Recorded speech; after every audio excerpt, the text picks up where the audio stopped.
So before I continue with with this, I just want to say that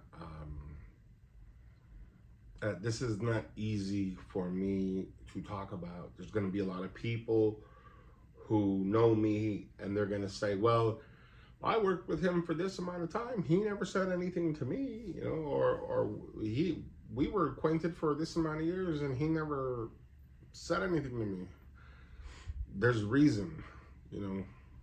Um, these stories are pretty fantastic, and they're difficult to believe, and the people that I did tell, uh, you know, expressed concern for me.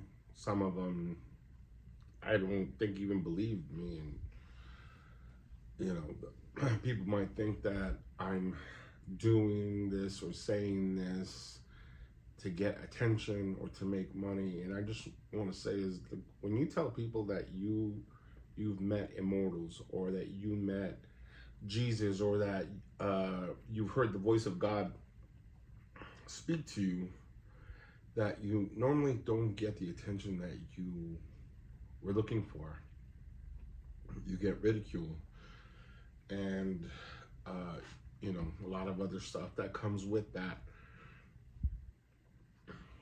And so, my apologies to those people, to my friends and family who might be embarrassed by this, but I agreed to do this a long time ago, and I was just waiting for the green light, and I got the green light now. So and it's not easy to talk about it, but I said that I would, and I'm doing so.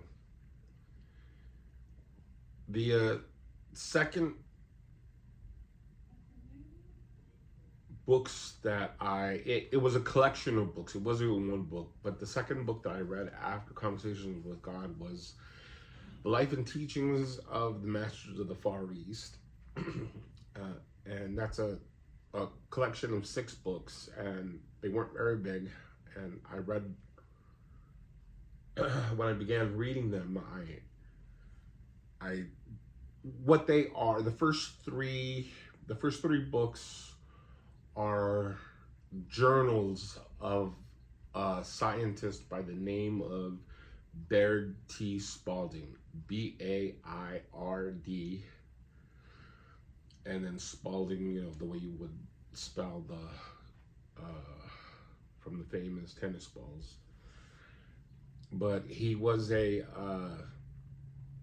scientist studying geology in India with other scientists, and after being there for a year or two, they came across this group of people who had these abilities, and he journaled.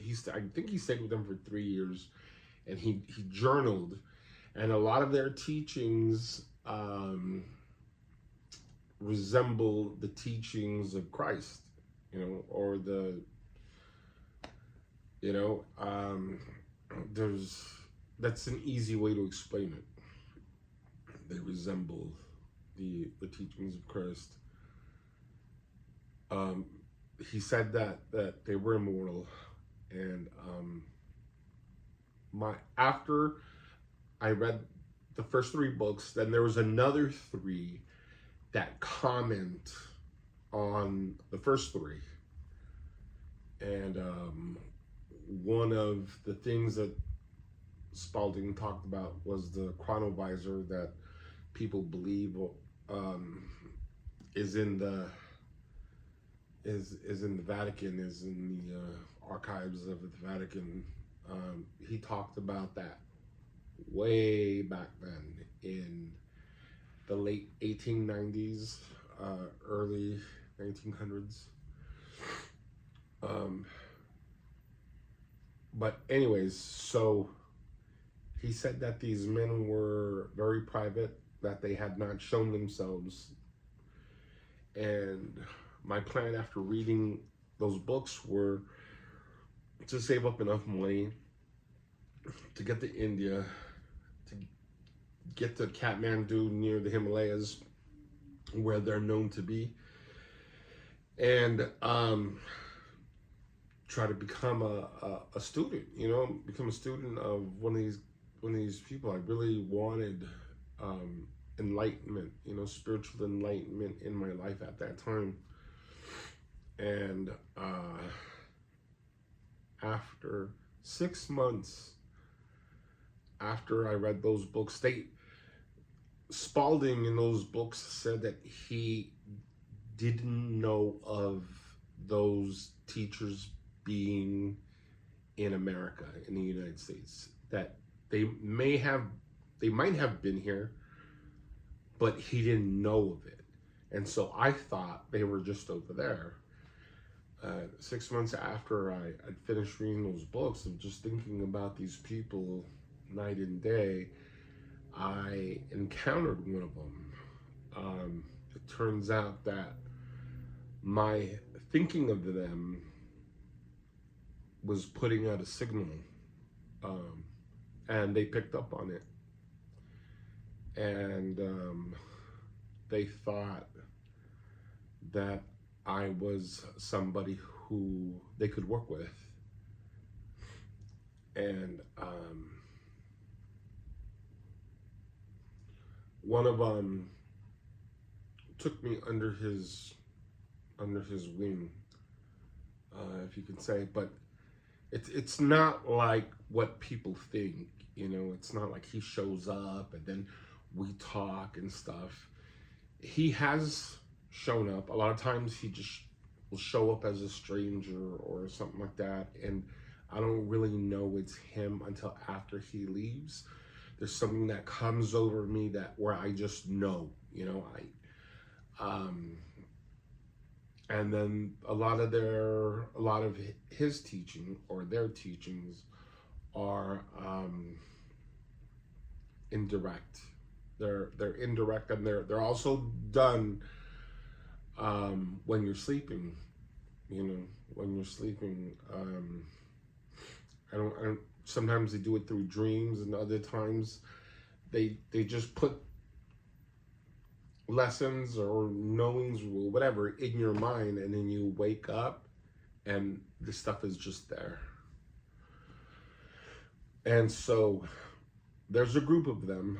There's a group of these people, men and women, and I've encountered what I believe would be a few of them. I could just be encountering one that looks that can make himself look different.